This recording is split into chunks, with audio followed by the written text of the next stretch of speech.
जय श्री श्याम। आप सभी का मेरे YouTube चैनल गुरुजी विनोद शास्त्री पर हार्दिक अभिनंदन है। प्रेमी भक्तों, आज मैं आपको आश्विन मास की शुक्ल पक्ष एकादशी की व्रत कथा सुनाऊंगा। आप एकाग्र मन से सुने और अपने जीवन को कृतार्थ करें।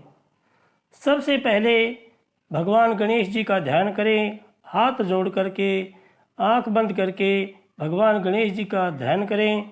ओम गजाननं भूतगणादिसेवितं कपित्थजम्बोफलचारुभक्षणं उमासुतं शोकविनाशकारकं नमामि विघ्नेश्वरपादपङ्कजम्। ओम गं गणपतये नमः। इस प्रकार ध्यान करते हुए भगवान गणेश जी के चरणों में पुष्प अर्पित करें। अब हाथ में पुष्प लेकर के भगवान लक्ष्मी नारायण का ध्यान करें। ओम शांताकारं भुजगशयनं पद्मनाभं सुरेशं विश्वाधारं गगनसदृशं मेघवर्णं शुभांगं लक्ष्मीकान्तं कमलनयनं योगिभिर्ध्यानगम्यं वंदे विष्णु भवभयहरं सर्वलोकैकनाथं श्री लक्ष्मी नारायणाभ्याम नमः।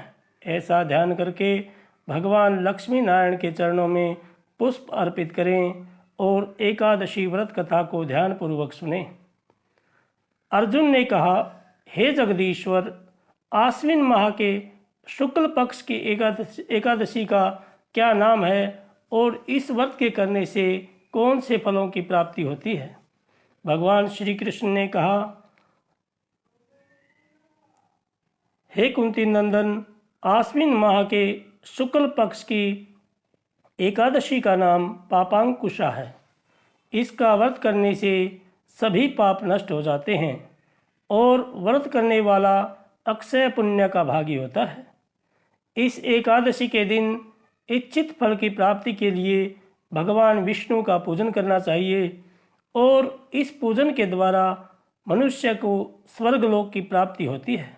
हे अर्जुन, जो मनुष्य कठिन तपस्याओं के द्वारा फल की प्राप्ति करते हैं, वह फल इस एकादशी के दिन क्षीर सागर में शेषनाग पर शयन करने वाले भगवान विष्णु जी को नमस्कार कर देने से मिल जाता है और मनुष्य को यम के दुख भोगने नहीं पड़ते।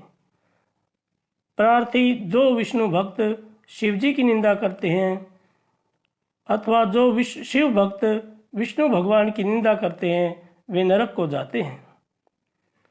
1000 अश्वमेध और 100 राजसूय यज्ञ का फल इस एकादशी के फल के 16वें भाग के बराबर भी नहीं होता।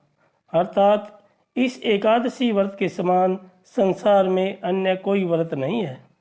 इस एकादशी के समान विश्व में पवित्र तिथि नहीं है।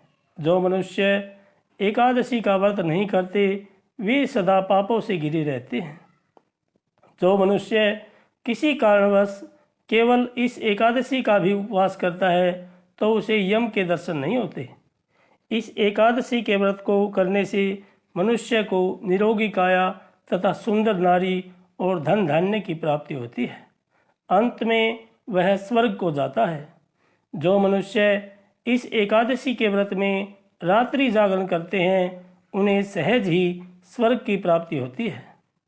इस एकादशी के व्रत करने वाले मनुष्यों के मातृपक्ष के 10 पुरुष, पितृपक्ष के 10 पुरुष तथा स्त्री पक्ष के 10 पुरुष भगवान विष्णु का रूप धरकर वह सुंदर आभूषणों से परिपूर्ण होकर विष्णु लोक को जाते हैं।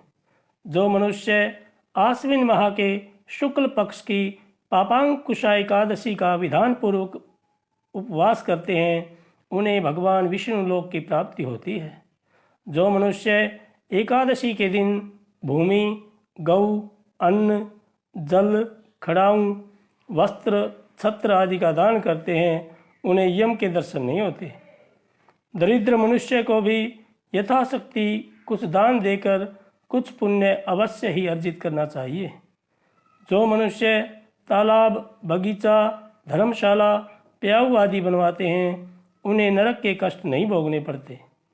वह मनुष्य इस लोक में निरोगी, दीर्घायु वाले पुत्र तथा धन धान्य से परिपूर्ण होकर सुख भोगते हैं तथा अंत में स्वर्गलोक को जाते हैं।